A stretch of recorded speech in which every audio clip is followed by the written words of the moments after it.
Kota Yogyakarta adalah ibu kota Provinsi Daerah Istimewa Yogyakarta, suatu kota yang penuh dengan sejarah perjuangan bangsa Indonesia.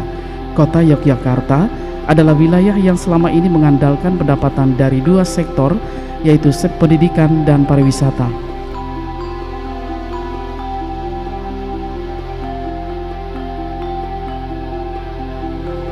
Begitu banyak lembaga pendidikan, baik formal maupun non-formal, yang tersebar di Yogyakarta, sehingga menjadi daya tarik bagi anak muda Indonesia, termasuk mancanegara, untuk mengenyam pendidikan di kota ini. Ditambah lagi dengan berbagai fasilitas, serta suasana lingkungan dan masyarakat yang mendukung proses pendidikan tersebut. Demikian juga dengan sektor pariwisata, Yogyakarta menyimpan banyak objek wisata yang menjadi daya tarik bagi wisatawan, baik berupa wisata museum, wisata sejarah dan budaya, wisata religi, wisata kota baru, wisata taman pintar.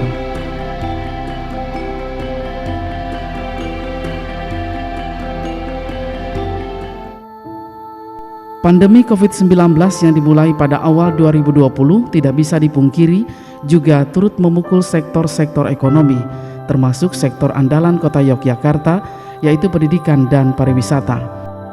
Kalau untuk sektor pendidikan barangkali tidak terlalu berpengaruh, karena yang terjadi di sektor pendidikan adalah perubahan pola atau proses pendidikan yang biasanya dominan melalui tatap muka berubah menjadi online atau daring.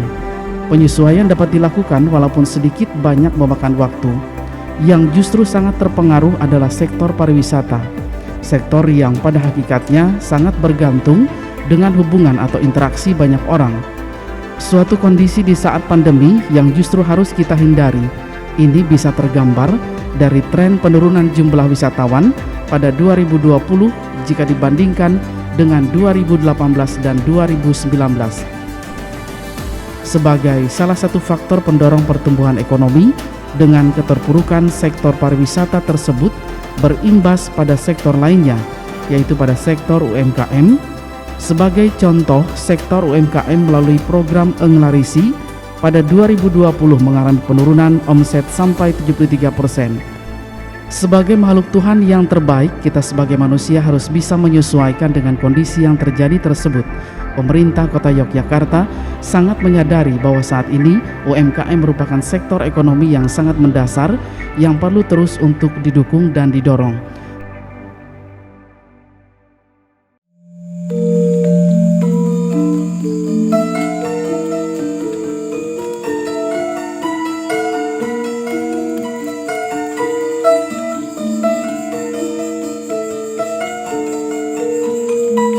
Program Gandeng Gendong itu adalah program kolaborasi antar semua stakeholder di Kota Yogyakarta. Ada 5 unsur yang harus kita tekankan. Ini membangun kesadaran bersama untuk menjadikan gerakan bersama antara 5 komponen itu: pemerintah kota, korporasi, kampus, komunitas, dan kampung, yang jangka pendeknya adalah untuk mengentaskan kemiskinan. Sehingga itu kelima-limanya itu nanti punya program kerja yang sama. Tetapi jangka panjangnya adalah membangun sebuah sinergi gerakan antara kelima komponen itu menjadi gerakan ekonomi yang saling menjaga, saling berhubungan, sehingga kemajuan Kota Yogyakarta ini akan selalu beriringan.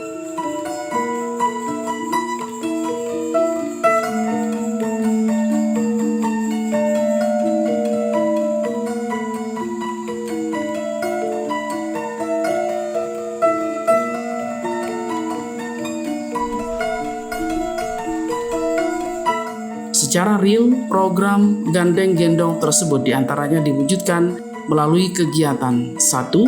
Cashback ongkir yang bekerja sama dengan Gojek. Cashback diberikan sebesar Rp10.000 untuk pembeli dengan minimal pembelian Rp100.000 dengan radius maksimal 30 km. 2. Pelatihan atau pendampingan digitalisasi bagi UMKM adalah suatu kegiatan agar pelaku UMKM melek dengan teknologi informasi sehingga bisa tetap memasarkan produknya di kala pandemi saat ini, tidak lagi terbatas pada ruang, jarak, dan waktu. 3. Englarisi adalah program yang berbasis aplikasi di mana setiap perangkat daerah wajib menggunakan aplikasi ini untuk penyediaan makan minum kantor dan tamu. Aplikasi ini berisi UMKM di bidang makanan dan minuman yang tetap harus memperhatikan standar yang telah ditentukan. 4. E-Dodolan adalah program untuk menggali dan memberdayakan potensi kampung serta mengembangkannya sehingga bernilai ekonomis bagi warga kampung tersebut.